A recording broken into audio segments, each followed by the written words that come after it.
I was very fortunate to have been selected as the winner for the Giffard West Cup US Finals. I competed with six others from around the nation, featuring Giffard liqueurs in a cocktail competition called the Art of Balance, where the focus of the competition is to showcase what you do outside of bartending that brings balance to your life. So I chose playing guitar. That's what brings balance to my life, and I won. So today I'm here showcasing that cocktail for you guys.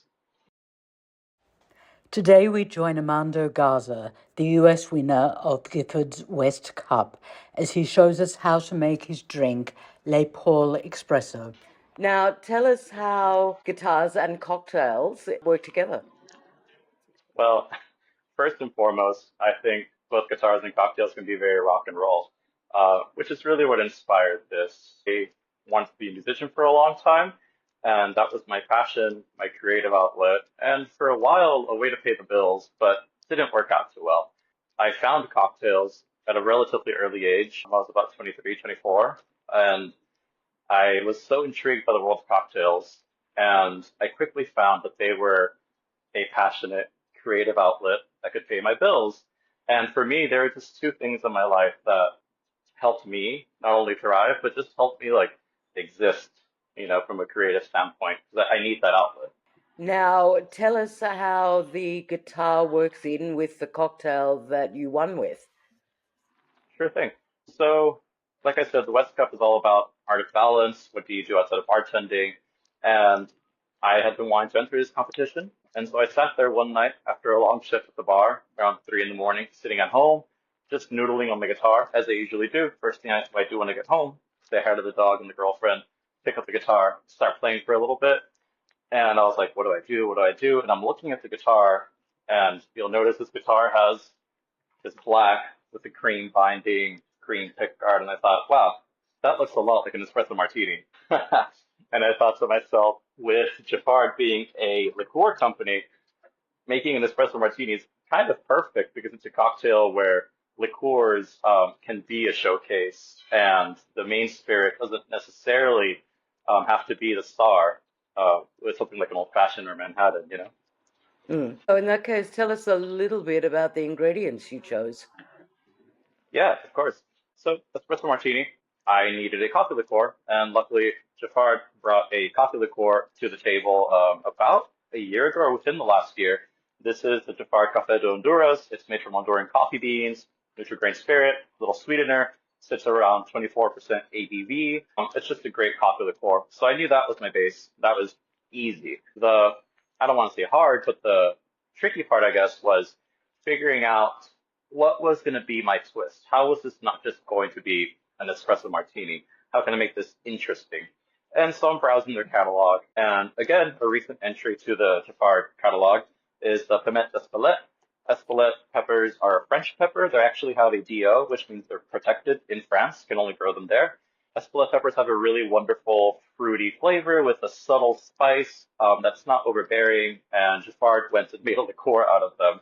I love spice, and this liqueur just works beautifully in an espresso martini. It brings spice, brings flavor. It's got a bit of Martinique rum as well, which again just enhances the flavors in there, adds another layer of flavor, as I like to say. And to complement those flavors, I wanted to add something that was near and dear to my heart, being mezcal. I wasn't super picky with the mezcal. I just used our house mezcal here at the bar. Did a little bit of a cold brew concentrate. Again, not super picky with it. I just wanted something that had a good amount of flavor, and I didn't want to be doing fresh espresso at the moment of the competition.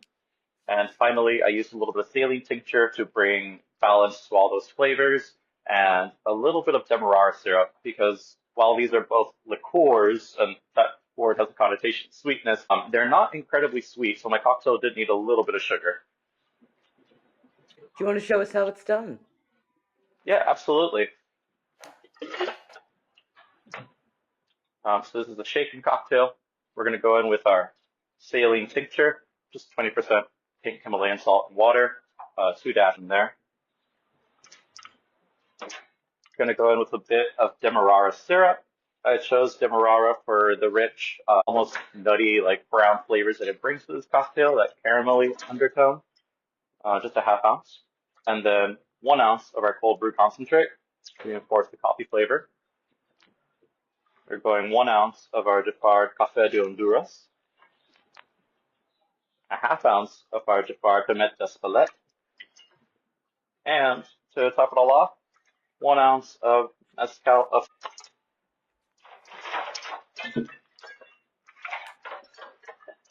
We'll shake this up.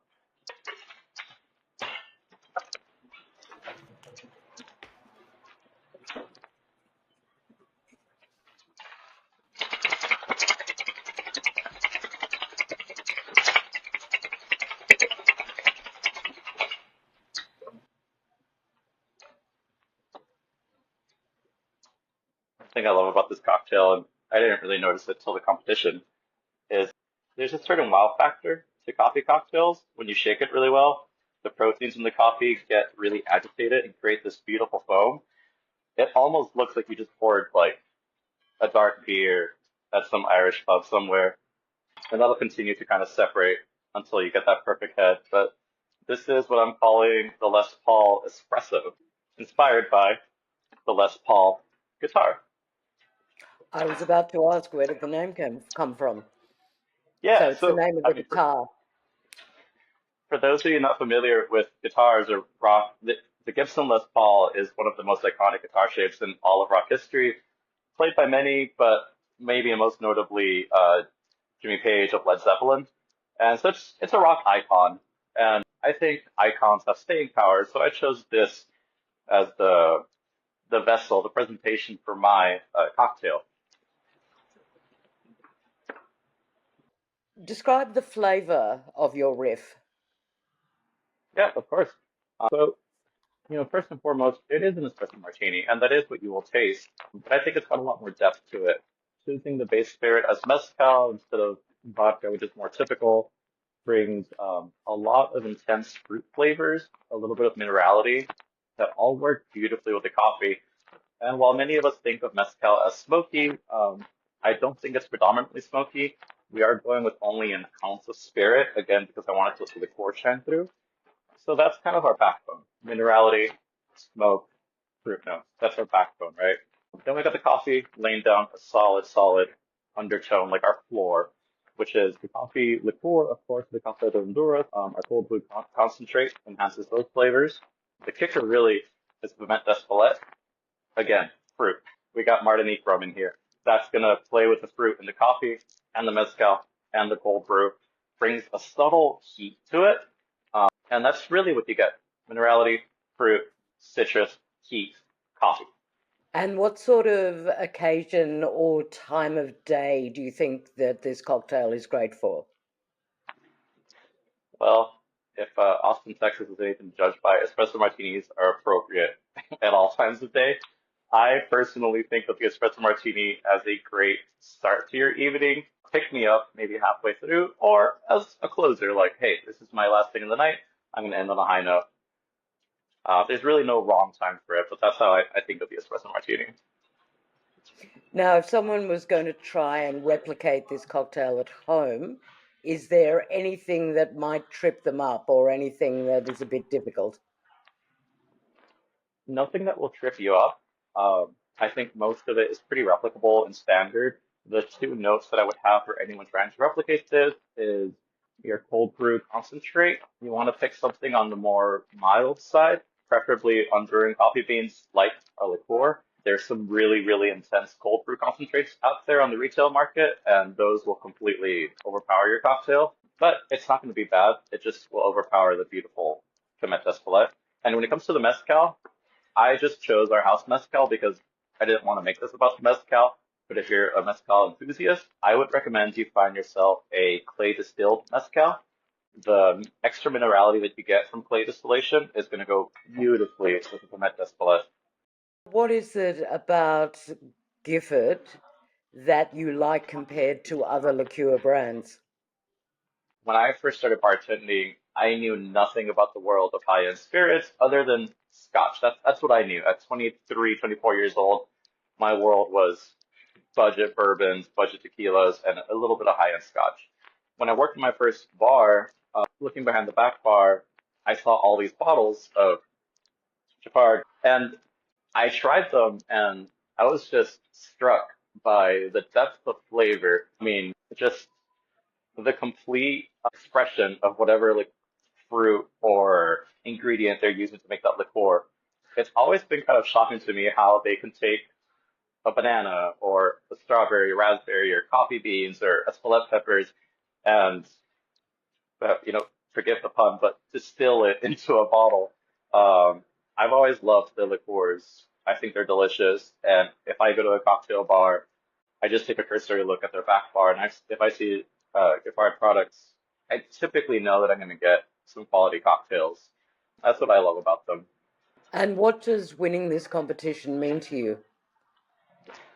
It means the world to me. I think as bartenders, we get so caught up in the day-to-day grind almost of pulling shifts, getting there early, leaving late, making people happy, and very rarely do you get to do things for yourself. And cocktail competitions are not only a means of validation for a bartender, but more importantly, they're a means of expression.